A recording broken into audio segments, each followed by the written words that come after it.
Čia Energy Digest, tinklalaidė, kurioje apžvelgiame, kas geresnio pastarąją savaitę įvyko mūsų energetikos sektoriuje. Baigėsi 43-oji 2022 metų savaitė. Tai yra savaitė prasidėjusi spalio 24 dieną. Kas geresnio šią savaitę energetikoje? Lietuvai reikia išlaikyti esamas jėgaines iki 2028 metų tam, kad tinklo kokybė išliktų padoriame lygyje. Tam reikės perdėlioti rezervus ir atlikti kapitalinių remontų. Regione nelikus Gazprom dujų ramesniems laikams atidedamas Lietuvos prijungimas prie likusių Baltijos šalių ir Suomijos dujų rinkų. Ir Lietuvos energetikos infrastruktūros bendrovės Ukrainai išsiuntė įrangos ir remonto priemonių jos elektros ir dujų sistemai. Štai papunkčiui. We should have listened to those who know Putin. Jaučiuosi turinti šiek tiek kompetencijų šitą temą. United States is targeting the main artery of Russia's economy. Pagrindinis sankcijų kirtis turi būti nukreiptas į energetikos sektorių. Мы здесь совершенно ни при чем. Litgrid, Lietuvos elektros perdavimo sistemos operatorė, paskelbė sistemos adekvatumo 2026-30 metams vertinimo rezultatus.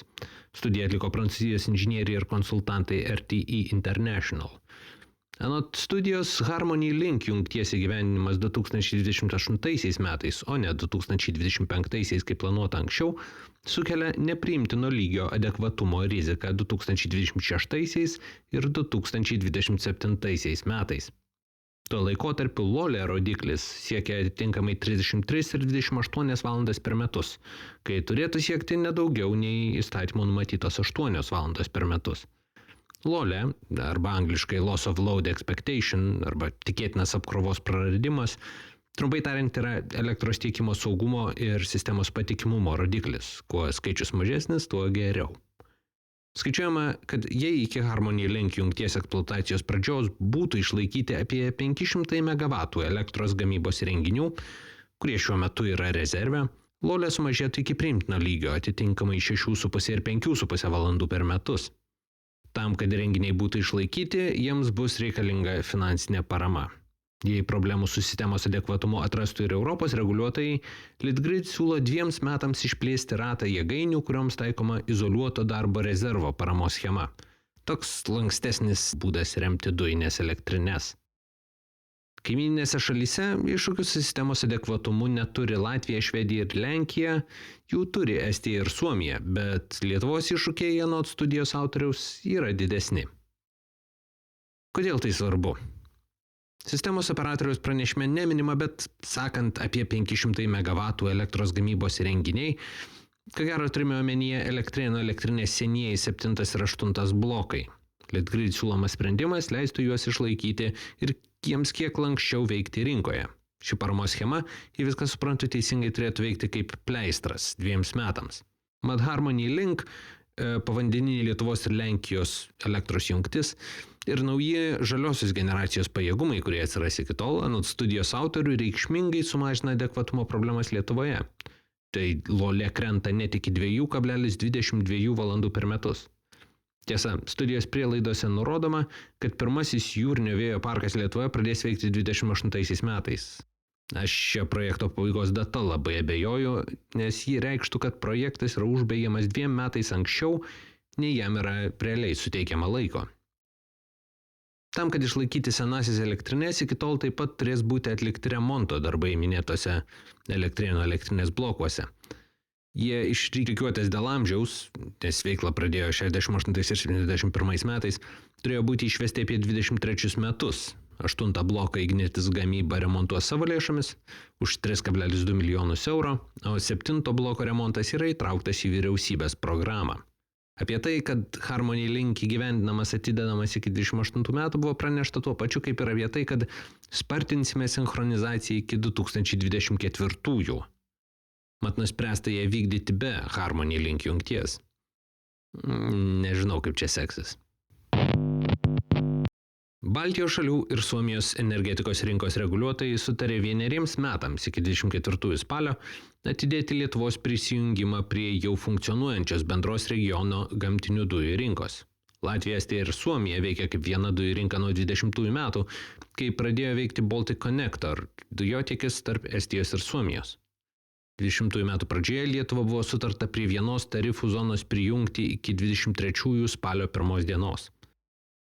Rinkų sujungimas reikštų, kad Lietuvos ir Latvijos dujų sistemos netaiko mokesčių tarp savęs, suderina dujų importo tarifus Klaipėdoje ir ties sieną su Lenkija ir sutarė, kaip bus paskirstomos sistemos išlaikymo pajamos tarp visų sistemų valdytojų. Jau kontūrus įgavęs susitarimas buvo atidėtas dėl šiemet pasikeitusios geopolitinės situacijos, tai yra pasibaigusio rusiškų dujų importo, kuris iki tol dominavo regione. Gazprom dingimas taip pat reiškia, kad kitaip persidėlioja ir visi dujų importo keliai. Kodėl tai svarbu?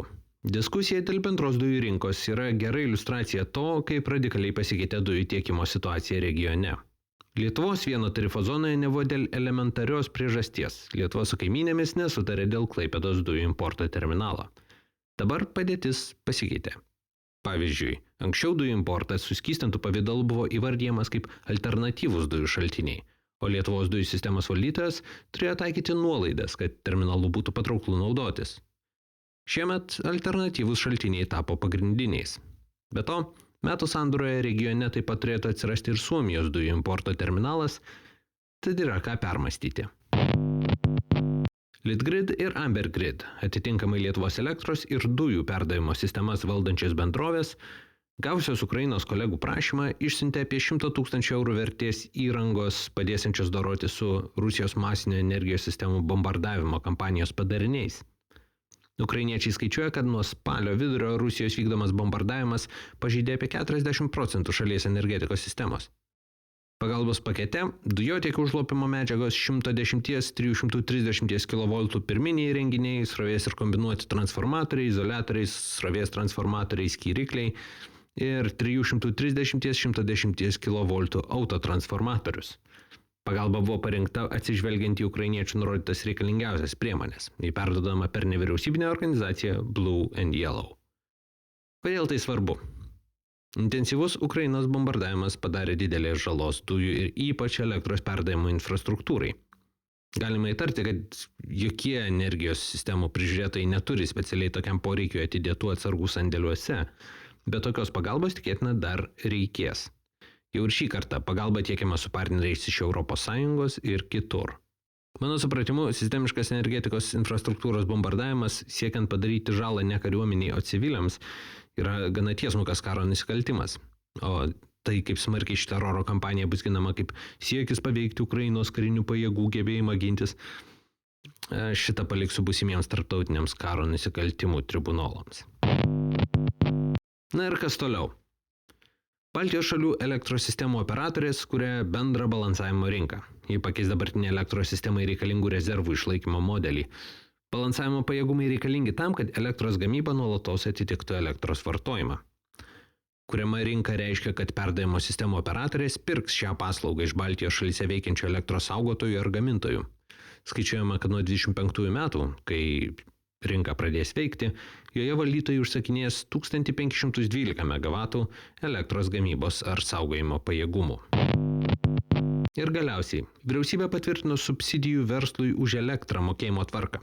Įmonėms bus kompensuojama 50% elektros kainos dalies virš 240 eurų už megavatvalandę paskutinį šių metų ketvirtį, o kitų metų pirmąjį ketvirtį riba bus keliama iki 280 eurų už megavatvalandę. Subsidijuojami gali būti apie 139 000 vartotojų, jie vartoja apie 7,8 teravatvalandės elektros per metus. Tam 2 ketvirčiams, paskutiniam šių metų ketvirčiui ir pirmam ateinančių, skiriama 446 milijonai eurų.